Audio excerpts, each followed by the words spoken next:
what's up, Cowboys Nation? Welcome back to another episode of Star Chasers, Girls Talk Ball. As you know, it's your girl Cravin here, and as usual, I got my brilliant sister Star in the building. Thank you guys for joining us this evening. Star, how you doing tonight?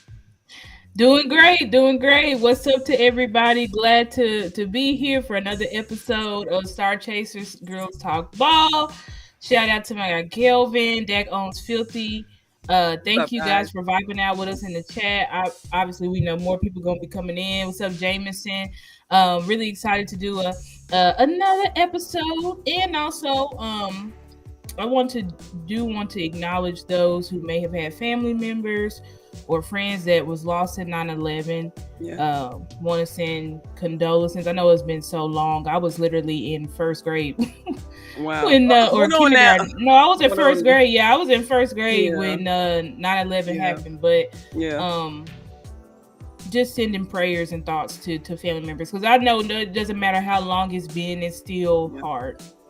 Yeah, I definitely agree with you, Star. Like, I was actually in sixth grade, and I actually remember where I was. I was actually in class. And my parents, my dad actually works in DC. He used to work. He's retired now, but he used to work at the Smithsonian. So, Wow. he was like, one of the first buildings to be known. So, he got out of work early. Came pick me and my brother up from school. My brother was actually in middle school. So, it was crazy. We were wondering what's going on, and then we get home. As I started to say, we watch the news, and it definitely resonates. Like you said, even though it's been years, like it doesn't. And even I don't personally have family members affected by it, but just with my dad working in DC, it's definitely emotional. Like you never really know. Like they said, also with the Pentagon being hit. My dad works near used to work near Crystal City as well. So it's just crazy. Like you never know what can happen in a day. Yeah, like you said, any given day. Yeah, exactly. And especially with like you said, even though it's so long ago, this country just in general, not to talk like politics, but just talking about the country. Like the country goes through a lot. Just over this past few years, so like having tragedies like that happen just makes you definitely appreciate your family members, those in service as well. My parents are retired Army. My brother is currently in the Navy. Star, I don't know if you have any service members in your family, but actually, my brother-in-law just he's my brother-in-law, but let's call him my brother. Just served 12 years, 12, 13 years. He finally out did like 3 tours. Wow. So yeah, definitely, and connecting with him is what really made me like have just like a heart for like the military and vets and stuff like that. So, yeah, just salute to all the service members and everybody, and not just those in the military, but first responders, firefighters, and police officers, and those who every day put their life on the line to protect us. So, and those protect civilian life. And those who were involved also with the cleanup afterward and the aftermath. It's just so much that just encompasses that whole entire day. And like Star said, definitely prayers to everyone who was affected. And Nisi said she was at work, and she actually said she saw the second plane hit. So that's just crazy. Like it's just sometimes reality it can get a bit too real. You know what I'm saying? So just prayers to everyone who has been affected, and prayers to anyone who is still feeling that pain to this day, because it's definitely not easy. So as we do kind of transition, hopefully kind of smoothly to this win that we're able to get over the weekend. Shout out me and Star were actually kind of talking about before we jumped on here. The Cowboys were able to be able to be victorious week 1, because we know now all these teams came out victorious over the weekend, and we even had surprises like the Bengals coming out struggling. Even with Joe Cool struggling against the Patriots. I wasn't surprised, because I'm like, this is what Joe Burrow does. People so down on Joe Burrow. I just saw I forgot what's that guy name on speed, but he just went off. He was going off. Right. Joe Burrow ain't been good. He's 5-5. I was like, God dang, he killed Joe Burrow. Like, come on, but Joe Burrow does this. He starts off slow. Joe Burrow got beat by Cooper Rush. Full street. Like, and that was week 5, so week 1 he's don't so look weird. Like what? He likes starting off slow. I don't know what it is with Joe Burrow and that offense, but somehow he kicks it into gear.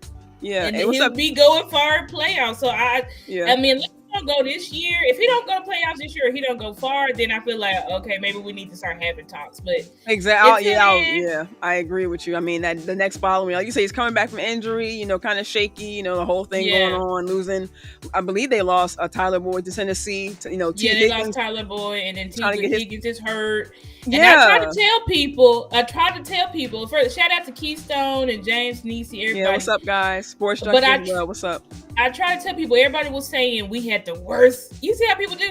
In our season, we got the worst running back room in the league and all of this type of stuff. But I was like, are y'all saying that Chase Brown and I forgot the other guy's name is better than what we currently have? And everybody was like, yeah, they're up and coming, But everybody was saying now that running game is kind of struggling. And I'm like, right, but y'all had us ranked 30. Y'all had us ranked 32nd. Like, I just feel like that's crazy. Like, especially from what we've seen in previous years from Zeke. Even though we were, even me, we were. Well, I'll just say me. I was doubting Zeke coming back for another year, being removed from this offense, and also Rico, his history, Deuce not having many chances outside of preseason. Lipke, who had no snaps, as far as ball handling snaps in preseason. So, and shout out to Malcolm Williams, Lou's takes coming through. Shout out to you. Appreciate you, fam. Yeah, shout out to Lou. Y'all go subscribe to Lou, Chris, my guy Chris. Yeah. Also, I saw Sports Junkie was in the chat. Shout out to Sports Junkie. James Simmons, David, shout out to you as well. Yes, RIP to Frankie Beverly. That was crazy. And James Earl Jones as well. I mean, this is Jones. That was crazy. Sis, my heart. Like, when I saw that in the news, because I'm watching the news, like, okay, what's going on. They said a legend, voice of Mufasa, voice of Darth Vader. I'm like, I know y'all not. I know y'all not talking about. And people been faking that he passed for a long. People will always just be putting that up. But it finally happened, and it's just so sad. It's just I was surprised. I had heard his voice like in the commercial the other day, and I'm like, oh wow, he did. I did a commercial. I'm like, okay, so he is, around, still living, like you said, living legend, and then. It's just crazy that happens. Big Santana, what's up? Shout out to you as well, coming through. And then then they hear the news this morning about Frankie Beverly. I'm like, man, I was raised. I'm not gonna lie. It's like with Frankie Beverly, I'm not gonna lie. It might be because my age, I didn't know, and my parents didn't listen to the oldies like that. You know what I'm saying? Yeah. So. Yeah, I was definitely. My parents grew up super religious, so we didn't listen to like old school music. So it's like I know his songs. But I didn't know that was Frankie Beverly. But anyway, rest in peace to Frankie Beverly for sure. Yeah, for sure. Keystone said King Joffrey, R.I.P. I'm not wholly familiar on King Joffrey, but I think. Are you talking about from Coming to America? I think that's his character. Yeah, that's his character. Yeah, I think that's what he's talking about. But I'm tripping. My bad. I don't know. Let me see. I think it is from Coming to America. I think so too. But let's just go ahead. Yeah, appreciate everybody jumping in with the show with us. So like we were just talking about, surprise. Speaking of, Star, you brought speaking of the running back room, for Cincinnati, seeing our running backs, kind of, start off that. Well, seeing Zeke, I'll say, kind of start off that game strong. On the first play, going out for a hurdle, getting the first, the second touchdown in the game. I was definitely happy to see that, proud to see that. And like I said, me personally, I was surprised. I was impressed by Zeke's gameplay. I love the agility he shows. I love the speed even he showed, me personally being at camp, I did see some plays out there where, we went out for a deep pass from Zach, or, I did see some burst in camp, but I always go up on what I see with my eyes and real gameplay. So like I said, I was definitely thoroughly impressed by Zeke. And also, with Rico as well, he didn't get, too many opportunities to really have, too many big runs, but did appreciate what he did come out and show. And just, you're really looking forward to what we can, unfortunately we didn't only see Deuce, we'll only get one carry for 4 yards in the entire game, which I didn't really like. But I think with this physical front, I think it was more so for our hammers. I'm saying more for our stouter running backs, and especially seeing the pass protection that they were doing in this game. I mean, especially Zeke kind of laying it on the line, stopping. I think it was Grant Delpit coming in at the last minute, kind of stopping that blitz, possible sack. Yeah. We took that early sack in the game. So I'm glad that the guys adjusted at the line of scrimmage and was able to, keep Dak upright for the remainder of the game for the most part. Yeah, I think, with our running back room, everybody's like, this is not going to work. It's not going to cut it in. And I agree. I mean, the running game did not look great Now Zeke looked good. Zeke did look good. But I've been on the Zeke train. I was never not on the Zeke train. So anyway, but or saying he was washing under that crazy stuff. I was going to war with people about Zeke. But Zeke looked very good. Rico didn't look good. Went 8 for 26. I know people put the stats out and said that Rico was facing more stacked boxes than Zeke. But shout out to Law, because Law and Boss was talking about it yesterday on the Final Word, and Law was like, okay, so if 60% of Rico's runs was against a stacked box, what did he do with the other 40%? That's true. Wow, that's a great point. Yeah. I mean, I was like, exactly, like he didn't have a good day, guys, and that's okay to just say he didn't really have a good day. He didn't really look great. It's okay, Rico. And I'll admit, if I'm gonna have to be honest, because I was kind of hard on him after this game, but I have to be fair. If I'm going to say, as far as everything else and the offense looking a little bit rusty, I'm gonna say it's just week 1. Give everybody a chance, and I do need to say the same thing for Rico. So I'm not gonna say throw him off the, off a cliff right now, or whatever. Even though he didn't have the best game. I do think Rico's vision kind of struggles a little bit. I don't really know if Rico, people think because he runs hard that like he's an in between the tackles guy, but I'm like, I don't know, because in between the tackles is all about like you have to be able to know the blocks, follow your creases, and all that type of stuff. And sometimes I see Rico, and this is not just from this game, guys. I'm talking about all last year too. Right. I feel like Rico's vision's just not the best, so it may be best to kind of try to get him like in space or like on the edge or something like that, like Tony Pollard, because Tony Pollard also struggled with vision. It's like if the hole is not wide the hell open in the middle, they kind of struggle like, where do I go? What do I do? You know what I'm saying? Yeah, and to your point, Star, I would love to see, my dad actually kind of pointed this out during the game while we were watching. I'd love to see him kind of have a little bit more burst actually towards the hole instead of doing it. And that's kind of something like what Pollard did every now and then, kind of doing like juke and stuff. Like every now and then you just gotta kind of go for that. You said go for the hole while it's there. Instead of doing all this dancing, just burst through the hole. Go for it. Just go for the opportunity. Exactly. It's like just press the hole. Right. And I think there was one time I said, damn, if that was Zeke probably would have. Now, I don't know if Zeke would have got a touchdown because he's a little bit slower, so maybe he would have got caught from behind. But I know Zeke would have had a huge game because there was it was all blocked up in the middle, and it's like, Rico, all you had to do was just bounce that outside, and you're likely getting a touchdown. Right. And, he just didn't see it, so it's just like, those are the things that we're talking about. I do want to see, and I was happy to hear Mike, Big Mike, Coach Mike McCarthy. I was glad to hear in his presser, the one after the game and ones that he did this week, he said both times he was like, I should have gotten Deuce way more involved. So it sounds like he wants to get Deuce involved, and he had a plan to get him involved, but we did get up significantly, so we kind of went very vanilla with the play call in the second half. And there was also some drives where penalties for some reason, I don't know, I guess it may be just a new environment and stuff like that. Yeah. But we had a lot of penalties on offense. And on big plays, like, too, Star. On big plays, girl. Exactly. Yeah, like, it was crazy. Like, we had that Brandon Cooks run, and we don't very rarely. That Brandon Cooks run was huge.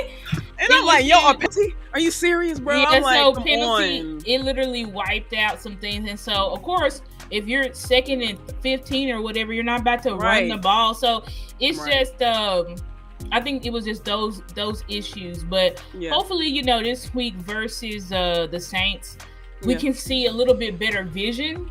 Because from Mike McCarthy, what he showed on Sunday was not his vision for how he wanted to utilize the backs, so hopefully on Sunday, versus the Saints, we can see a little bit more of the vision. We can get a little bit better of the idea. I do want to see Cooks. But I do want to see, let's give, I'm all for this. Like, of course I'm all for upgrades, but I do want to tell people, like, it is just one game. Let's give these guys at least to like week 4 or 5 before we say, okay, who are the positions that we need to attack at the trade deadline? Right. That's how I feel. Like, let's just give him some time. I understand it didn't look great, but let's give him some time, see how these guys adjust. And if they're still not, looking great by week 4 or 5, then yeah, you do need to start. And I'm sure they already are doing that, because kind of segueing into another topic, we restructured Terrence Steele's contract. Right. And we already have like 25 million in the cap for 2025. That's without money that we can roll over. And it's like, it was just no reason to restructure Terrence Steele's contract right now. Because people are saying, well, what about Micah? And I'm like, yeah, but apparently we already have the cap and stuff to pay Micah. And so I'm like, they didn't, even if you were going to use it for Micah, unless you're going to pay Micah right now, there was no reason to restructure. And it sounds like Micah they're not doing contract negotiations in the season. Micah wants to wait till after the season now. So I'm like, they've got to be trying to pursue somebody. I'm just not sure who they are. You got to take our overlay, but I'm just not sure who would we be pursuing. Exactly. So I was thinking, like, we could kind of brainstorm and just kind of think, and y'all can put it in the chat too. Like, who do y'all think, what position? Because clearly I think they're going after somebody, but I just don't know who it is, like, in what position. So what do you think? No, because to your earlier point, Star, about the trade deadline, like you said, and then around week 5, week 6, and actually week 7 is actually our bye. So, actually having a variety of games going against a variety of teams. I mean, with the next few weeks, we do have, some strong defenses. We're going against the Saints defense. We had the Steelers defense week 5, and then, we do have the Giants. So even though, that is the Giants, that another, there's someone in our division that we do a game that we do have to win. I mean, so that's still a good defensive line, period. Yeah, exactly. And they got better because they added Brian Burns. So, yeah. Exactly, to your point. So, like you said, just a variety of teams that we'll face. So then, hopefully, we'll be able to see, like you said, what spaces we are weak in. Because, unfortunately, we did see, coming up later in the show, we'll talk about the injury report. We did see Marshawn Nealon, unfortunately, now dealing with a calf injury. He actually didn't even participate in practice today. So I don't know if that will be something that they'll, position that they'll attack, because we do have, depth. We have Golston, Tyrus Wheat, did get some very good run in preseason. So, they do have some guys to pair up, to kind of help out with that. But that's just something I was, kind of sad to see. I mean, Marshawn Nealon played a really, great game this past weekend, and just so early in the season, I hate to see kind of something like that pop for him, especially for him to pop up on the injury report like that. Yeah, I think that that's fair.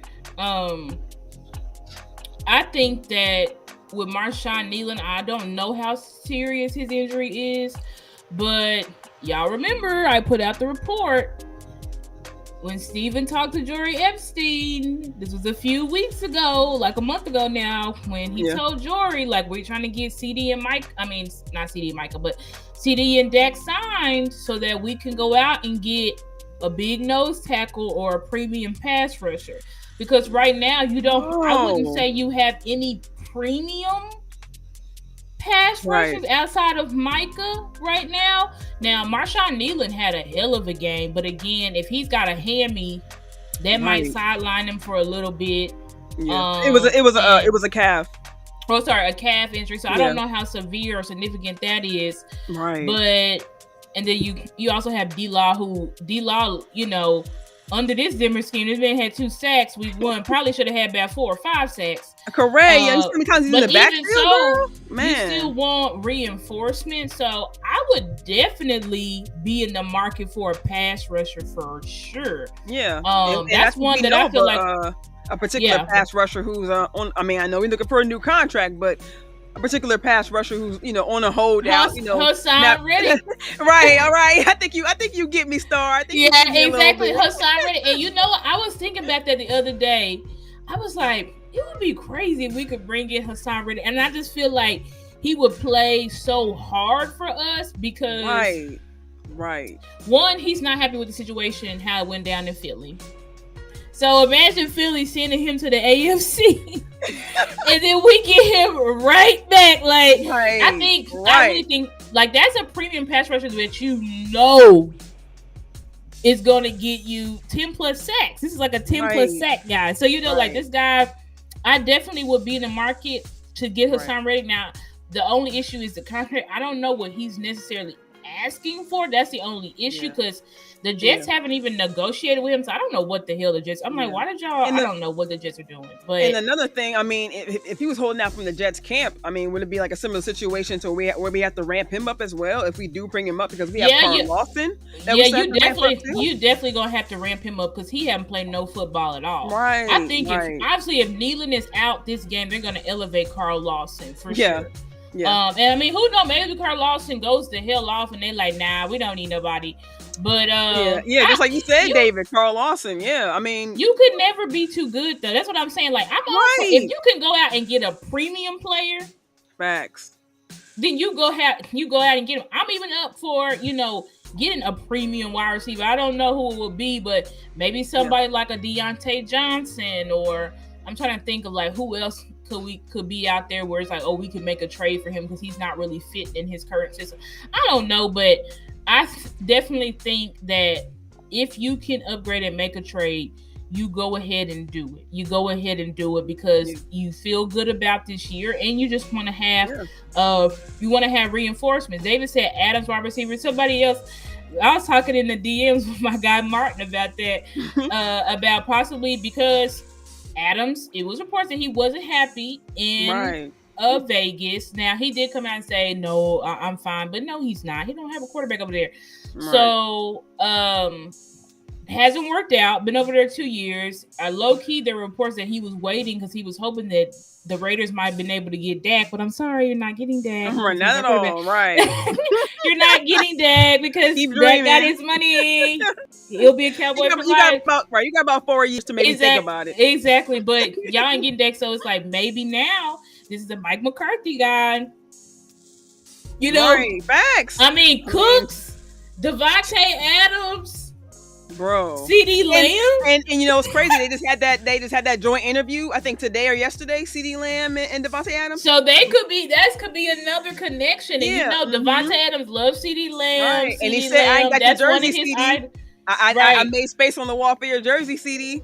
So I wouldn't be mad. So I think if it's possible, if we can pull it off, I mean, that would be incredible. That's what you're talking about. All in. You go out and get Devontae Adams. Right. Devontae Adams certainly spells all in, because, I mean, we always talking about getting CeeDee another threat on the other side of the field, right? And shout out to Cooks. We love the connection that they made. I mean, had the first touchdown pass of the game. We see that timing. But Devontae Adams is Devontae Adams. Yeah. Devontae Adams is like Hall of Fame. It's like, we're not taking it. I think Cooks is going to be good. Yeah. But I think you can get, if you can get Devontae Adams, go ahead and get him. That's all I'm saying. Yeah. And I love Tolbert, and I love Brooks, and I love Turbin. I love those guys. Right. If you can get Devontae Adams, I think you have to go ahead and pull the trigger and get that. Right. Because Tolbert, you're not going nowhere. You're a draft pick for, you know what I'm saying? Like, bro, you're going to be here. You know what I'm saying? Brooks, you're a draft pick as well. You know what I'm saying? So, and Flournoy. You know what I'm saying? Florida, they had you on reserve right now, so y'all ain't got to worry about nothing. Y'all gonna be here. Would be the only one that got a quote unquote worry, and he has his contract for this year, so he not going nowhere. So like you said, Star, for them to bring in somebody like that and someone that CeeDee admires, we saw how crazy CeeDee went over them bringing in T.Y. Hilton. It's no shade, but this is CeeDee's literal idol. Yeah, who he still looks up to today. Even CeeDee said, "Hey, I'm you've been doing it for us, before for opening the door for us. He said pretty much model my game after you and keep doing it even after you. So like this guy, he still idolizes this guy, and you know what I'm saying. So that was just like Star. That was like you talk about bringing the fan base back in. You know what I'm saying? And we already had week one where we kind of can see what our kind of feel our team. You know what I'm saying? Kind of feel our team out, and we see what our defense is about. Just kind of summing up the Browns game. We see how well Zimmer had these guys prepared. Right? I mean, even early in the week, Leofow said, "Hey." And really not just Leofow, but we seen really with the whole defense, like he pretty much said, like, I'm gonna put you in these positions. You don't have to think too. Not saying you don't have to think too hard, but you know what I'm saying. I'm gonna put you. Make the scheme work for you. You know what I'm saying? That's something that we know. something I heard on Girls Talk, Boys Talk, where they said Zimmer, kind of takes the strengths of all his, and that's something that was a huge point, that he takes the strengths of all his players, puts them in the correct positions, brings in the right guys. He bring in Limbaugh, Joseph, Phillips, who you saw, kind of transitioning kind of at the same time, sounds at the sideline. You saw that veteran leadership. Right. You saw them explaining. Right. That was a situations.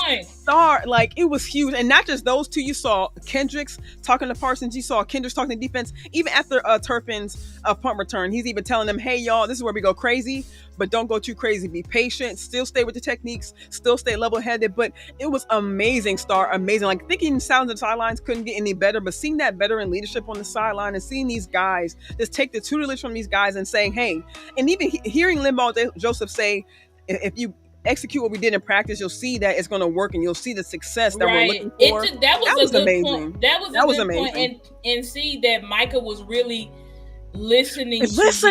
Star, talk about that, because you just got in the building. Micah always right. No, okay, I'm sorry. No, it's fine. Limbaugh just got in the building, but you can already see how he's commanding respect. Because he's one of the best defensive tackles to ever do it. Yes, he's old now. He's longer than 2, but that's what we say. The wisdom. And when I saw Limbaugh on the field and I saw Jordan Phillips on the field, I saw them holding up their blocks. Right. I saw them doing I saw Jordan Phillips crush the Deshaun Watson. Ooh, you saw that line drive going straight like a beeline, it was a different level. But I saw it in all of them, not just Phillips but I saw it with Osa. Osa, many people wasn't paying attention, but him and Mozzie was both knocking their guys back continuously and getting those pressure. So it's only just continuing to build. But talking about what you said with Zimmer, this is a guy that your defense looks great. Everybody's like, oh, this defense is amazing. But he's like, yeah, it's some things we could have done better. And he's like, I should have been better for Micah. And so I like that this guy is like not good enough, because you need to be getting better. And one of their focuses this year, theme-wise, is you want to get 1% better every day. Correct. Get 1% better every day. And so I think it's breeding throughout the whole organization of just get a little bit better. There's always room to improve. And I'm glad that it seems like the players know that too. They're like, yeah, there was, there's way more room to grow. We didn't really show much. We only showed 3 sets out of like 50. Right. And then Micah said today, Zim developed a new set, because he's like, I need to ensure that Micah doesn't get chipped. So Micah said that today. He just said in his interview that Zimmer invented a new set for him so that he doesn't get chipped. So even after not even addressing 47 out of the 50 sets, y'all, he created a whole nother one. He created a whole new set for him. So it's like these guys are serious. And it's like I remember watching the game, and I was like, even though it wasn't great, it was sloppy. Somebody said nobody else was out besides Dak. I'm like, no, I think the whole offense to me did you see all those penalties? Like, they was definitely off. Yes. But what I'm saying is, regardless of being off, you blew out a really good team. Right. And I don't think held off the defensive player of the year. Right. Held off the 2023 defensive player of the year. And didn't allow. Now he did get a strip sack fumble on Tyler Guyton. But in just the way, but that's what I said, the seriousness. Like, it really felt like the boys, the coaches, they poured their all into the Browns. Yeah. So even though the game wasn't clean as you would want it, like, you still blew out a team that went 11-6 with no quarterback, without Nick Chubb, with and people not saying it, but their tackles was out last year, and that team still went 11-6. Right. So you need to feel damn proud, regardless that it's week 1, but you need to feel proud that we didn't only beat that team, but we blew that team out. But anyway, go ahead, sis. Right. No, another point to the sounds of the sideline is the accountability. And even the post game interviews and even interviews, some of the interviews given today, you see the accountability. They're kind of joking about it. You hear them say, "Oh, hey, Kaylin, you owe us about 70 push-ups for the picks you left out there." Right, accountability, exactly. Even though we know you're coming back from your injury, but how many picks you missed out there? How Harris was like, "Hey, Harris, he said, why it take you so long? Why you take you so long?" And then you see how Zanina and Ellis was on Michael like, and bro, you missed two sacks. That's unacceptable. And Michael was like, I know that was terrible. They were like, yeah, bro, like, what are you doing? Like, you can't be missing sacks. That's another thing I want to talk about. Not to get too far off topic, but with Micah, I don't know if you're listening. I know your brother follows my show and stuff like that. Right. Micah, when Micah be tackling, when he tries to get sacks, he's such a nice guy. So when he kind of like lets up and tries to like arm sling people to the ground because he's not trying to hurt them. But I'm like, Micah, you need to tackle through these guys, Mike. I know you're not trying to injure, but Micah, this is football. No, and we can't be missing tackles because it's like, imagine if Deshaun Watson kind of got loose and then threw a touch. Like, those are things that could affect the game. You have to wrap up and you have to tackle. No, that's a huge point, Star, and that's something I actually said to my pops during the game. It's like, and to that point, and also to maybe this, some of the ref work from last season. Hey, every time Micah will never get called for holding, but you touch the quarterback, you automatically get a penalty for unnecessary roughness and things like that. So, and just like to your point, he doesn't, like you say, even though he's going low, he's not going fully through tackles because he doesn't want a flag thrown. He doesn't want to, quote unquote, set back the defense because he's trying to be Micah, like you said. But at the same time, it's like you said, if a play, if a play gets blown, what I mean, they look at Micah like, oh man, you didn't put your all through. You didn't right, exactly. So it's like, Micah, you have to understand, like, you don't want to hurt these players or whatever, but it's just a fundamental tackle. You can't arm sling people because especially a guy like Deshaun Watson, he just got out of that. Yeah, like every time he was just getting out of y'all's sacks. Because y'all weren't tackling through him. You know what I'm saying? Right. So that's just a little critique. Now, granted, Micah had a fabulous game, and that's just a small glimpse. The way that he impacted the game, I think he had like 11 pressures. He should have had like 3 to 4 sacks. But anyway, had a sack, 11 pressures. Tip ball pass deflection that got Eric Kendricks a interception. Facts. The pressure that he was creating in the middle got D-Law one of his sacks. So you could just feel the presence of Michael Parsons. And I like that Zimmer was like, I'm not satisfied. I need to do more. I need to do more. I need to be more. And I love that because it's like, you got to get better. And, I hope that. And I think the reason why we call this show Staying Rooted, because even though these guys had a great game, they know how they made mistakes last year. They know what happened when they looked ahead, and when they looked ahead, we lost. Right. I think this year, we will only be looking at the opponents in front of us.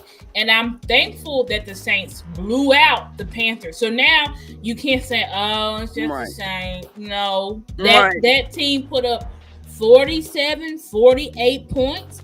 They have a new offensive coordinator now that's from the Kyle Shanahan tree. Right. Defense held the pen. Now, granted, the Panthers are not good, but their defense still held them to 14, 17 points. So the Saints are the real deal and have the potential to be a playoff team. And I hope that every week we just continue to stay rooted, continue to stay where our feet are, and continue just to focus on the opponent in front of us. Because if we can focus on the opponent in front of us, then we will eventually get to where we want to be. Yeah, I definitely agree with you, Star. Before we get too far into the Saints game, I want to shout out Lee Harrison on the Yeah, Facebook what's up, group. Lee? I think I don't know if he's the only one watching on my Facebook, but really appreciate you, fam. What's up, Lee? Yeah, Also, 100 Grand was in here. Shout out to yeah, 100 yeah, Grand. yeah. Shout out to Serge. Serge. Yeah, Serge 707 too. We saw you sneaking in earlier as What's well. up, Serge? And I think I Yeah. shouted at you out Choctaw, but thank you Yeah. for everybody in the chat for sure. Yeah, Keystone said Derek Carr gonna break that as well. So wrap up. Now with Derek Carr is the tier of Baker Mayfield, the tier of Jared Goff. Right. These guys, they can't really, they're not really athletic. They have a little bit of escapability, but with Derek Carr, I want him going in there feeling like the man when he walked through. That's what I want. Because you feel like that, you're gonna be making mistakes. You know what I'm saying? So, right. And I agree, the Panthers are trash, so, but regardless, yeah, you put up 48 points on them. Did we put up 48 points last year against the Panthers? Hell no. It was a close game. Close game. So, So, it's just good night, Jameson. Thank you for coming and chat with us. But thanks, Jameson. See you later. We just got to continue to stay focused and stay rooted. That's why I love the thing is like stay rooted. Don't get ahead of yourself. Don't be looking, we got the Ravens now. We don't need to be worried about. We'll worry about the Ravens. Yeah, Ravens, like for real. Like I heard in one of Nick's spaces, I heard like right after the game, of course, I heard a Cowboys fan come on. Yeah, I'm looking right past the Saints. I'm looking talk about the Ravens. And even Nick was like, hold on now, like do not get ahead of yourself because we saw even. Like Star kind of alluded to earlier, like not to get too. We want the Cowboys to get too ahead of themselves. It's a home game. They're going to be a little bit more comfortable getting to sleep in their own beds and things like that. But we saw how we thought we were at home during that playoff game, right? We thought we were going against the 7th seed. We got them. They're the youngest team in the NFL. Da da da. Like Star said, no, like she kind of mentioned with the theme this year, staying rooted, like you said, stay humble. You know what I'm saying? Like the 2025 Super Bowl performer said, stay humble, sit down. Even though it's a home game, please do not, don't think this is the Saints of yesteryear. This is a different Saints team coming into the building this weekend. Exactly. And that's just, we just got to stay. I just want us to take every team seriously. And I think that's the problem. Like there's some teams that we overlook, but we have to realize it doesn't matter how these teams look versus this team or that team. When these teams play the Dallas Cowboys, they pull out all stops. They get up to play us. Just like the Green Bay Packers, everybody, they suck. They defense trash. They look at this film. We said all of that stuff and then made us look silly. Right. So look how they play. Look how they play Philly though. Exactly. Look how they play Philly. Look at what Johnny Alexander, penalties. Like these guys don't be good, but when they play us, they play like it's the Super Bowl. They play like they ain't going to play another game. So that's why we have to, no matter what the record is or what the team is, we have to stay focused on the team in front of us. So I thank Coach Mike McCarthy for giving us that theme. So for not only the team, but for us as the fans, because us as the fans, we got ahead of ourselves as well. And it's like, now we're not going to get ahead of ourselves. We will continue to just focus on the team in front of us. And then once we beat them, on to the next one. That's how you just keep doing it. On to the next one, until you eventually get to where you want to go.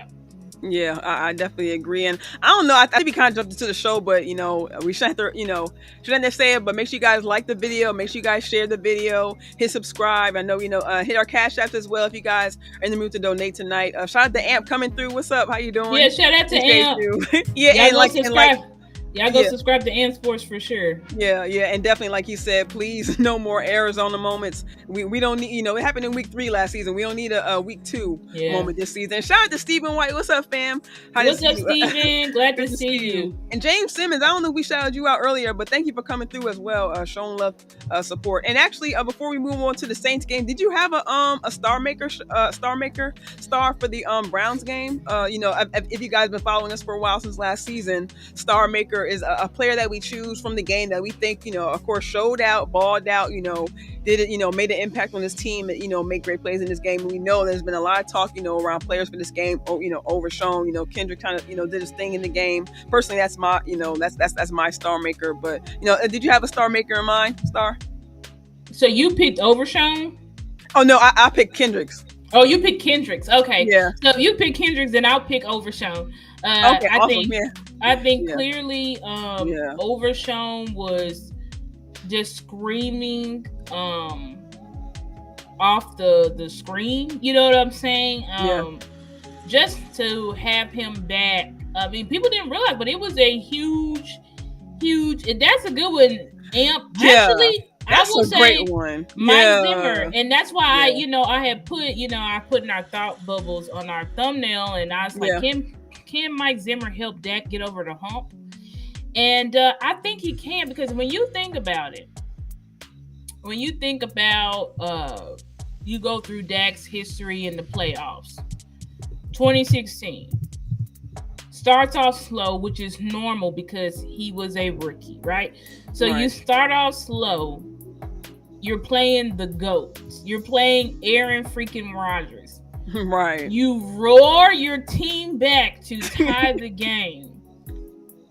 And you don't get back on the field because your defense gives up a 3rd and 20 or something like that. 3rd and 20. And I think the play before that, our safety, I forgot what his name was, but what was our safety? He was I can't think of his name right now, but our safety at the time literally missed a strip sack fumble that he should have got that would have likely ended the game. So when you think about that, we end up losing to a field goal, 28-31. Heartbreaking. Just heartbreaking that Dak's defense did that to him. Then we missed it in 2017. That was a weird year. Zeke was out from that stupid suspension he should have never got. Then you move to Byron Jones. No, I'm not talking about Byron. I'm talking about Byron. Jeff Heath. Yeah. Oh, okay. Jeff Heath. Okay. Then you move on to 2018. Next time Dak's in the playoffs. Who does he got to play? Prime Russell Wilson in the Legion of Boom, right? Right. And beats Prime Russell Wilson. Then you get to the Rams game against, I think the Rams were probably like a top 5 defense or whatever that year. And your defense can't stop anything. Dak, no picks, 2 touchdowns, had like a 80 QBR. Oh, what's up, Mark? What's up? Hey, Mark what's Holmes? good, Mark? How you guys? How you doing? The OG Mark, love Mark. Yes. Make sure you guys subscribe to Mark. Cowboys please go Nation subscribe to Mark. Please, make sure you guys give him a follow, please. Please go follow. That's the OG. I love Mark. What was I saying? Then you go to 2018. Oh, you're talking about the Rams defense. Right, Rams defense was great. Zeke couldn't do nothing. Zeke had like 40 yards in that game.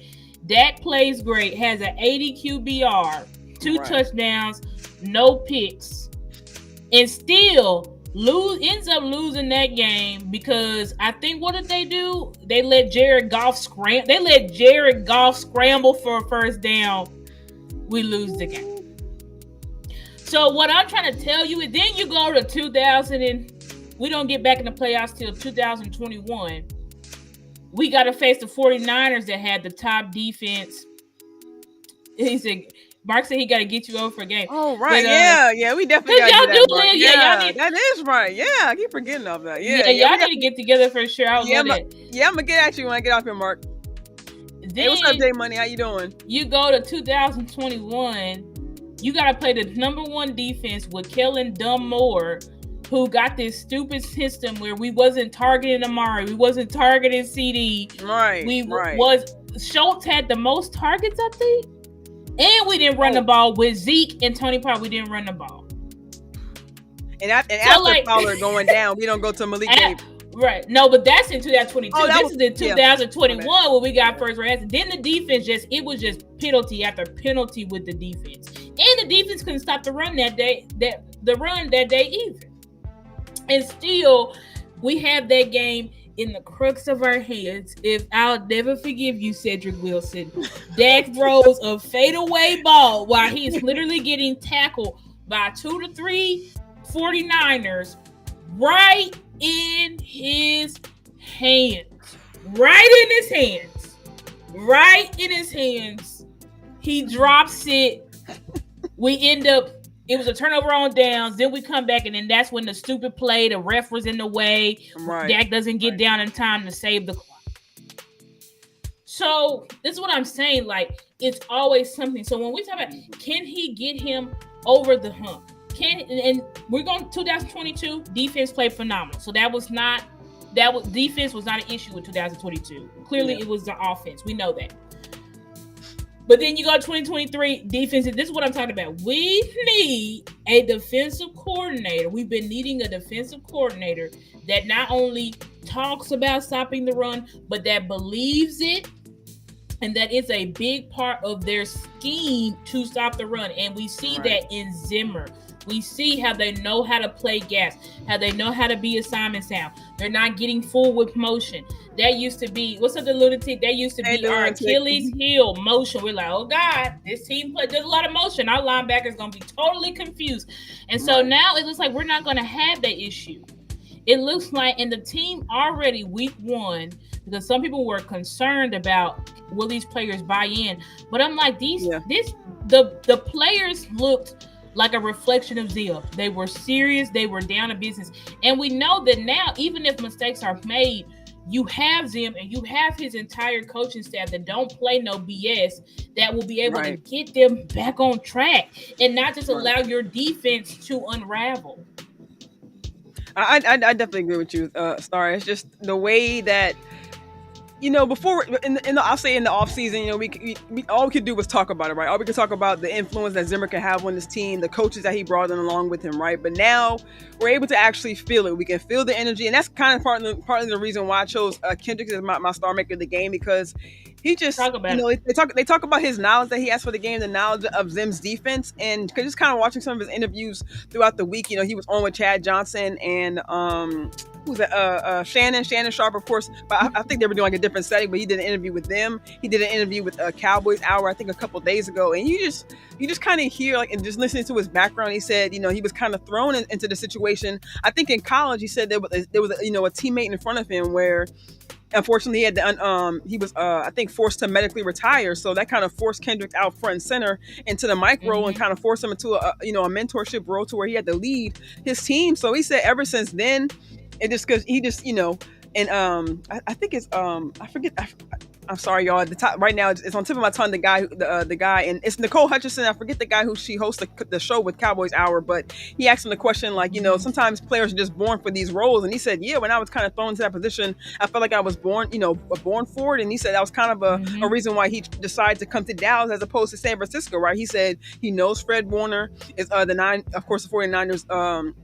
Mike linebacker. So he said, hey, instead of having to play, next to this guy, why not come to the Cowboys where I can lead this defense? I'm familiar with the defense. I used to run it before. Zim's my guy. I see he's going to Dallas. We could turn over a new leaf here. I can, teach these young guys. It's pretty much a whole room. Like it's pretty much number one, a whole room, vets and young guys, but for most part, young guys, Scott McCurley just quote unquote wants bodies in the room. So why not bring in number one, a coordinator who can kind of flip not just the defense, but kind of flip the attitude of the defense. Like you said, kind of come in, teach them discipline, reteach them, if you will, new techniques, fundamentals. Even Al Harris said, hey, it's easier to teach these younger guys while they're still kind of easier to really be formed, kind of like Clay, right? You can teach them the right ways as opposed to teaching veterans, because, they've learned, not necessarily bad mistakes from other coaches, but, they've learned techniques, over years and years of being in the league. So it's kind of more difficult to teach a veteran guy, if you will. You guys, not saying more difficult, but you guys know what I mean.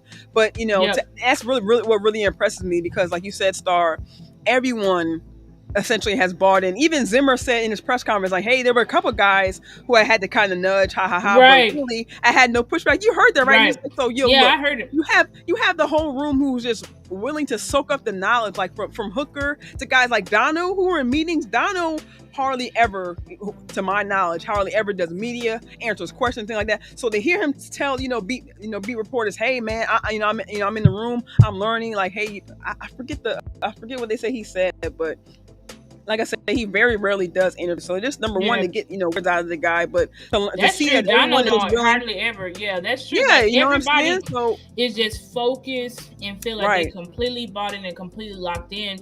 Because I think, and Zimmer said it, he was like, they bought in because I don't mind. I explained to them. Right? Remember, we've been talking about this all off season, how Zimmer is a teacher. He teaches them. He explains to them, you're doing this because if you don't do this, then this will happen. And this is why we run this type of coverage, because we're trying to get them to do this. We're trying to do this. So it's like, because he explains to them the plan, that's what got them to buy in, because these players, they want to win a Super Bowl.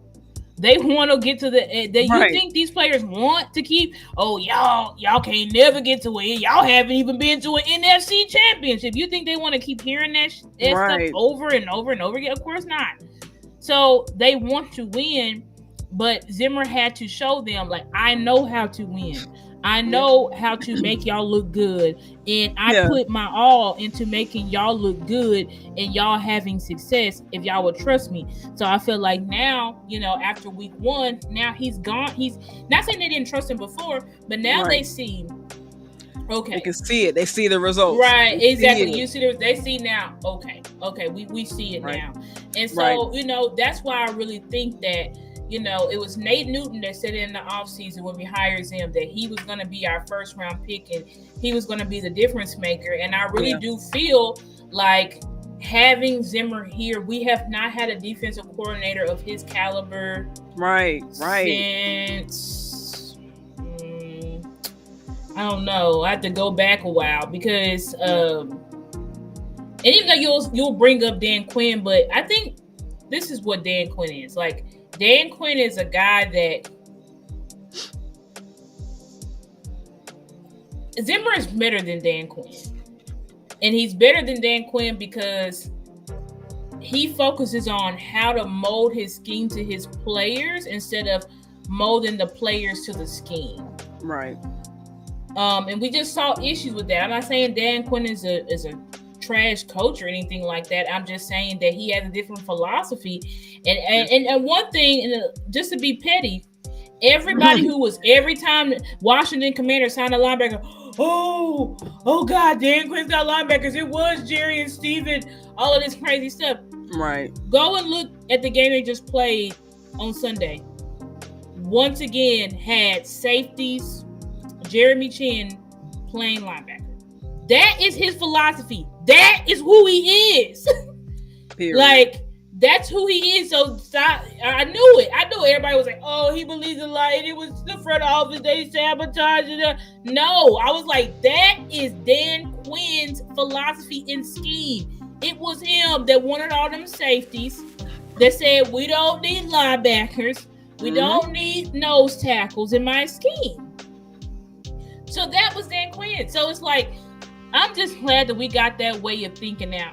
And Am said, Rob Marinelli was a good. Actually, you know what? I will say Rob Marinelli, old man Rob Marinelli was good. That's right. Yeah, he made lemons out of Dookie. You know what I'm saying? Like that personnel that Rob Marinelli had was not good.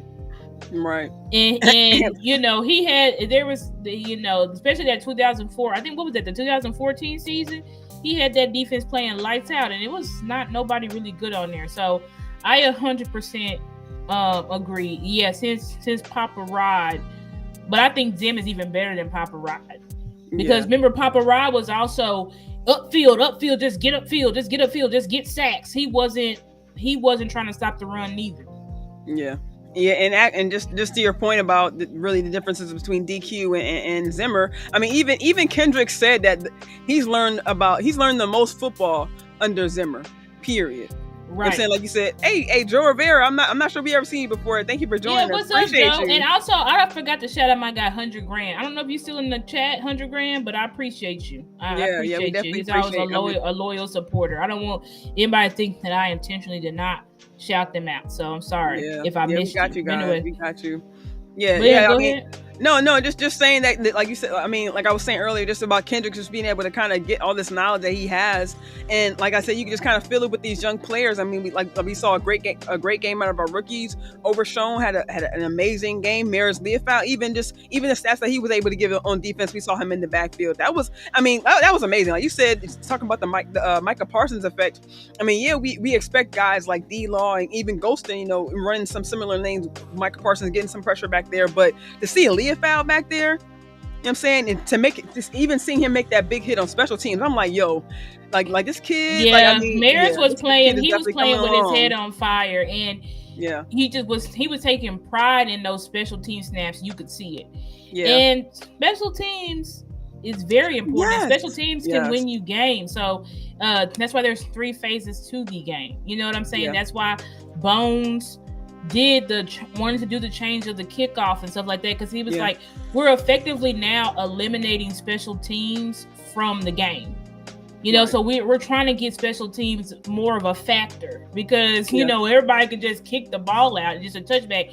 Your special teams is pretty much non-existent. You know what I'm saying? So I'm glad about the change and stuff like that. But definitely me too. I mean, I'm actually proud of our special teams. I mean, like you just said, a lot of people kind of keep special teams out of their mind. But even with the rule change, I was still kind of skeptical on it, because I mean, we see a lot of flags, and what it seems to be like more flags than before. But I think maybe as the season goes on, I'm sure it'll settle. I think it'll settle down. Yeah, get more settled, and shout out to our other special team members, not just Turpin, but like I said in my show the other day, Trent Siege laying. I think he had 2 big hits on special teams. Then we saw we seen guys like Izzy come out, getting blocks. Even Deuce coming out, getting some. Yeah, Deuce led that block, girl. You know what I'm saying? It was him, and I forgot, but that block that got Turpin, that touchdown. Yeah, so I think it was Izzy. It was Izzy and Deuce that was right out in front. Right. Hey, Landlord, what's up, fam? Up, Landlord? Glad to see Landlord. Y'all tuned in. Y'all subscribe to Landlord. Y'all subscribe to Landlord for sure. One of the best. Great Cowboys content creators. Yeah. But 71-yard field goal is crazy. Yeah. Like, we have weapons on special. Yeah. We have weapons on special teams, and I hate the people. Oh, it doesn't matter. They got all pro. That's just special teams. Like what? Like. Okay. And everybody is talking about our kicker now. Like y'all got yourselves a weapon. Yeah. You have yourself a weapon in Brandon Aubrey. So stop discrediting him, because he's just a kicker. Yeah. and to that point, we definitely have to keep an eye on the Saints kicker. Not saying he's an Aubrey, but I think he made a 57-yarders over this past weekend. So defense, please keep their offense, before, really steeped in their own territory. I would love to see that, because they play a lot tighter, a lot better, deeper in the opponent's territory. But if we could kind of keep them, out of the, 50, 40-yard range on our side of the field, that would definitely help us out a lot, because their kicker did, definitely made a couple long kicks, over this past weekend. And I think, when we can close out, because I do got to get over here in a minute, but just ending, this show to talk a little bit just about the Saints. Yeah. The Saints, you got Derek Carr, who's, like I said, he's in that tier of Jared Goff, Baker Mayfield.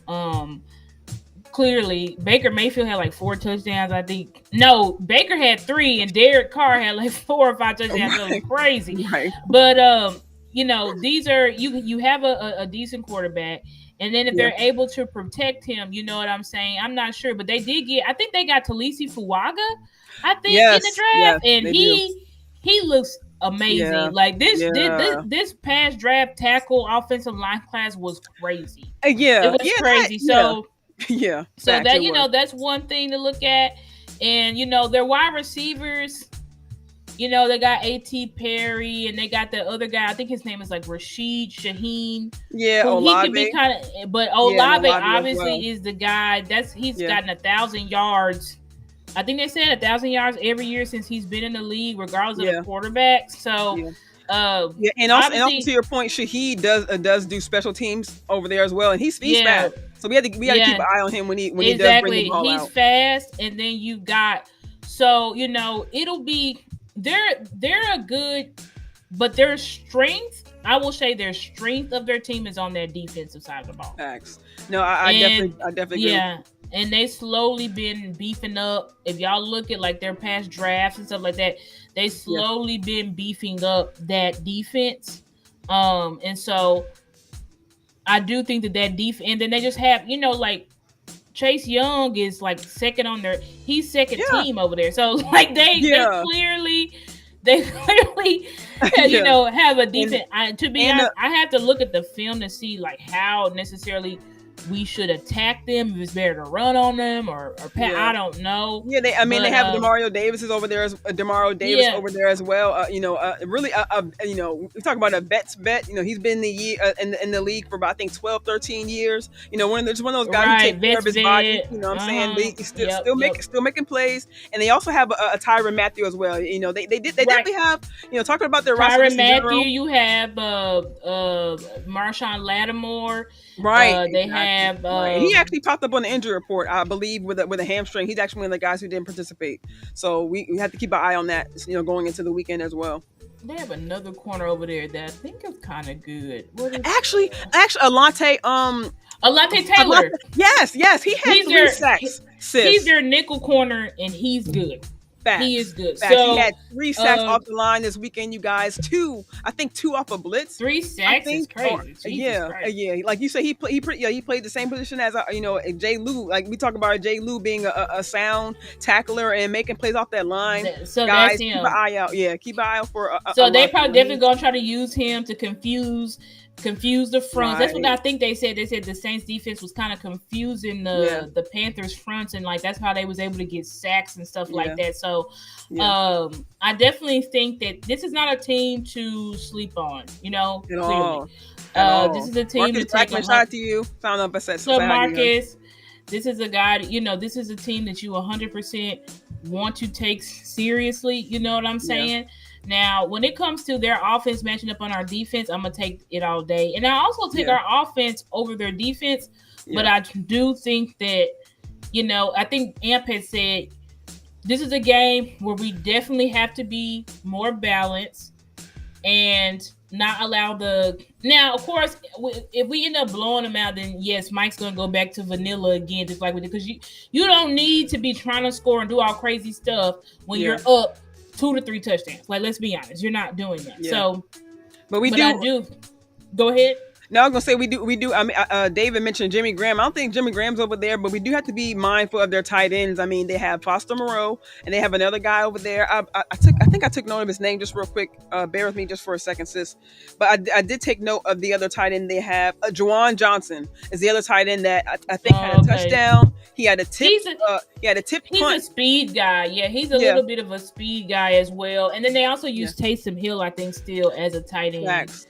So, David mentioned Alvin Kamara as well on the offense. He's still Alvin Kamara is still. He's not what he wants. He's like a Zeke. Like you're not what you once was, but you're still a threat. You're still a good player. So like I said, I got to do more research on the Saints to really determine how should we attack this team, because like I said, I don't watch Saints games, so I didn't watch them versus the Panthers, but I definitely had to look more into them. But I do know I would just watch the first surface. Half. I would say watch the first half, because I watched the first half, and they I wouldn't watch the whole thing because I fell asleep, but I would definitely watch at least the first half just to see their to see their tight end, to see their offense really, and their defense as well. Okay, absolutely. So y'all listen to me. She watched it. She watched the game. Yeah. So the people that she's saying, these, like she said, Jawan, Mara Olave, Foster Monroe, like these are obviously guys that you're gonna have to look out for. They still got Cam Jordan. You know what I'm saying? They still got who else? I think they have somebody. I forgot who their other edge is, but this is a good team. Yeah, like you mentioned Chase Young. I forget who guys in front of them. Yeah, they have Chase Young. They got So this is a good team where you definitely you just gotta stay rooted. You gotta stay rooted, and you gotta stay focused, and you gotta put in your all to this team, because this is not a team to just say, it doesn't matter. You know what I'm saying? Because again, like I said, every team gets up to play us. every team gets up to play us. Like, and they're going to be, they want to embarrass. They feeling themselves. They just blew out a team. Yo, they're a division, division opponent. Right, they just blew them out. They're trying to come to Dallas on a noon game, and they're trying to embarrass us like every team does. They're trying to embarrass us. They're going to try to confuse us. But what I think is we're playing chess, not checkers, because people think shit is sweet because they're like, oh, you know, you're looking at the defensive scheme and you're like, oh, yeah. But I think we're going to be changing defensive scheme up every week. Exactly. And I think with the offense, we're going to be changing things up. Like, we didn't reveal much at all on offense, to be quite honest. So it's going to be an interesting matchup. But I do got to run off of here. But I'd like to say, you know, shout out to everybody in chat. Thank you. You guys have been great rocking with us. We really love and appreciate y'all so much. Yeah, you guys, I'm so close. I think I have like 287 now. So literally I only need like 15 more subscribers but I am still doing my sweepstakes, giving out college football 25, Madden 25, or $75 gift card for those who do not play video games. So y'all can take a screenshot of that to see how y'all can enter into the sweepstakes. I really do want to end it soon, but I'm not ending it till I get 300 subscribers. So if y'all tired of waiting, y'all want to see if y'all can win the prize, then please share my content. Share both of our content. Please, you know, like my content and all that type of stuff, and comment, because all of that stuff helps the algorithm. And please donate to our cash apps down below. Mickey, do you have any closing words? No, not at all. I think you really summed it up, Star. Really appreciate everybody coming on here, spending your time. Thank you, Star, for coming on for this awesome show. Thank you, Cowboys, for, you know, us being able to get through Victory Monday, and, you know, us being able to have a smile on our face, you know, all week. You know what I'm saying? Thank you, Cowboys. Thank you, guys, for restoring some hope in us, because we needed to get get Green Bay out of our mouth. So thank you, and some solid hope as well, not just some, you know, puffed up, you know, against the Giants 40-0, you know, faith. You know, we can actually say we faced a good team. Hopefully this weekend we'll go in facing a good team and come out with the dub. All right, y'all. So Cowboys Nation, we appreciate everybody joining us for this, you know, hump day / evening show. Thank you for your time. Appreciate you. See you guys next week. Keep your notifications on. We'll be back to see y'all. Love y'all. We out. See y'all. Peace.